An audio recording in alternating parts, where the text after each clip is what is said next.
Hey folks, Phil here from Desperado 2, and I wanted to do a video because a lot of the videos I just kind of make little 1-minute things, but for people who are contemplating doing this cruise, doing the Bahamas from Canada, I think there are things that really need to be said and people need to know, because it is like we thought we had a very reasonable budget, and we are blowing that out of the water. When I say we, I'm alone right now.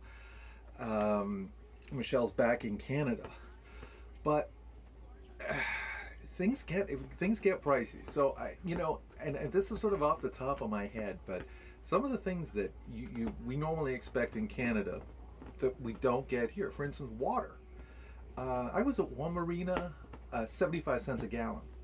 Now, I couldn't believe it. Right now I'm in Great Harbor Key, which is in the Berry Islands, and it's only 50 cents a gallon here. So that's pricey. Also, marinas in the U.S. don't expect them to have a hose for you to fill up. Bring your own hose. Their diesel nozzles here some of them are fat ones and some of them are thin ones, and the fat ones really difficult if you've got the Canadian diesel port, which is a smaller diameter port. So you might want to bring the funnel, and they make these funnels with filters in them. That's another thing I would definitely think about bringing. Everything is going to break, and once salt water hits your boat starts aging quickly. We've been very lucky. I mean, we have freshwater boats. Freshwater isn't as hard on boats as saltwater, but the moment your boat hits saltwater, my goodness, you wouldn't believe the changes. So that's another thing, to really think about your maintenance, think about your anodes, think about your bottom paint, because by the time my bottom needs scraping. I've got growth on the bottom of it. While you're moving, it's fine, but as soon as you stay for a week, now we stayed in Miami for better part of 3 weeks, and when I dove underneath, sure enough, growth had started. So that's something. Autopilot, man, you've got to have one. Ours failed twice. We've ended up putting a new one in, and again, you're doing this stuff while you're on the water. Haul out is very expensive here, particularly in the US. It's in Canada you can get some deals, but down here things get really pricey. There are some used places along the way that might be able to help you. Just off the top of my head, Sailors Exchange in Annapolis was a good little store for finding some old bits and pieces. Bacon Sales, one of my favorites, very, very helpful staff, Steve and his son Stevie. There's another one in Fort Lauderdale called Sailor Man. Then there's another one over in Vero Beach area. It's a huge warehouse. But it's the largest one I saw, but honestly I didn't buy anything. I couldn't get a lot of sort of help there. As far as your charts, I mean, I'm a big fan of having electronic charts and backups of electronic charts. I brought down 5 tablets. I have my Garmin GPS and of course 2 phones, all with Navionics, or I have my Garmin charts. You really need there's some cruising books for the Bahamas. I did not get them. I thought I could get them online, and I have, and I use them.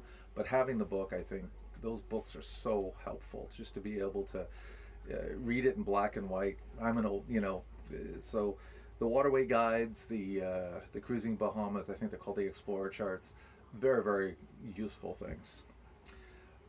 Fuel here is not always clean, and it is expensive.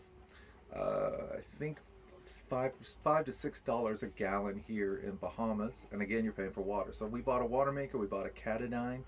Big mistake. It's very costly to keep that thing going, and you have to run it every day. We've already gone, this is our second membrane, also keeping your batteries topped up. Now, we haven't plugged in since Labor Day, so I have 5 months now without plugging in. So we have 2 300-watt solar panels, picked them up at a company in Mississauga. I won't give you their name because I kind of feel like he overcharged me a bit. So if you are going there, let me tell you about deals that other people got. Don't get the same deal I did. On sunny days, we keep up no problem. Like today, I'm making, well, they're 600 watts, so the most I've ever seen them put out is about 450. and we're producing about 7 amps. So that's 7 amps an hour, I think. So that's keeping us topped up today. So I can run the water maker today to keep the water tanks full.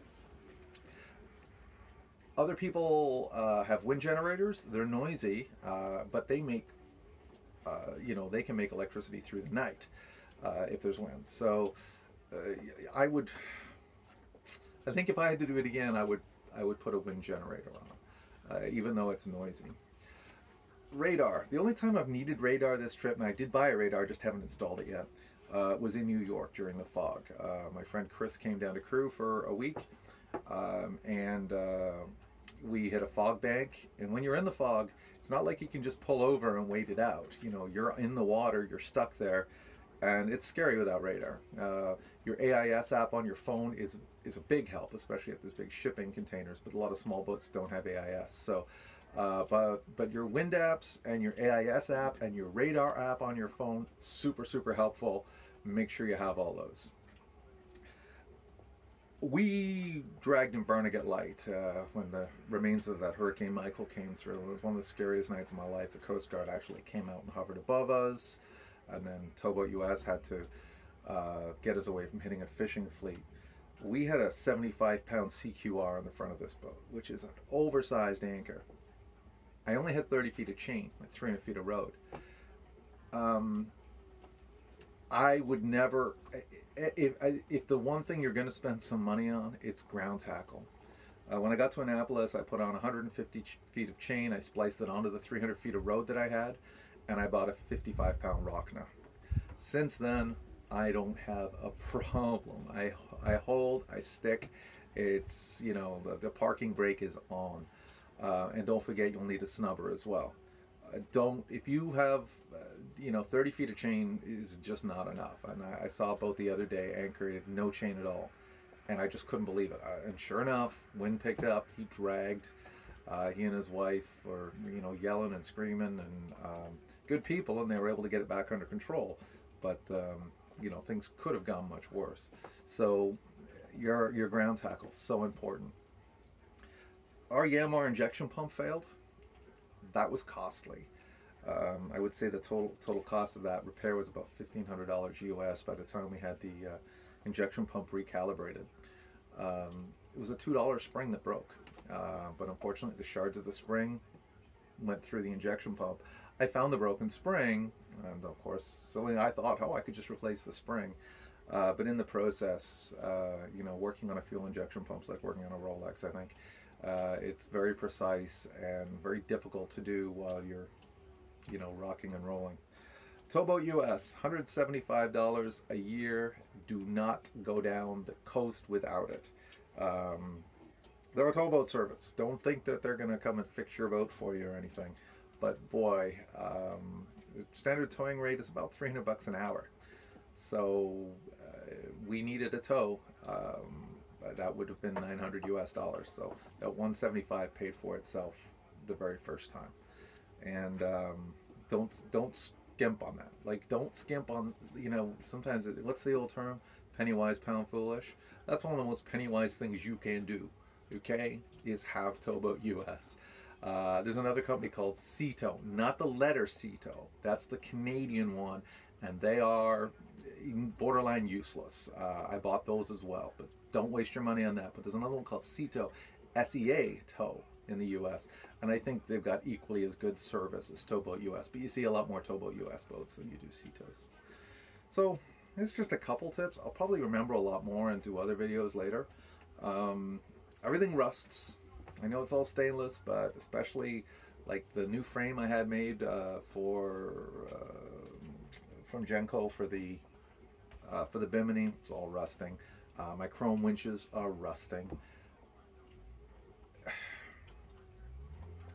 Is it worth it? Yeah, but it's a lot of boat maintenance too. So I'll probably think of a lot more stuff, but just for now, there's just some tips, and just basically I'm kind of bored today, so I thought I'd make this video. All right, almost 10 minutes. If you've sat through it, I'd be surprised.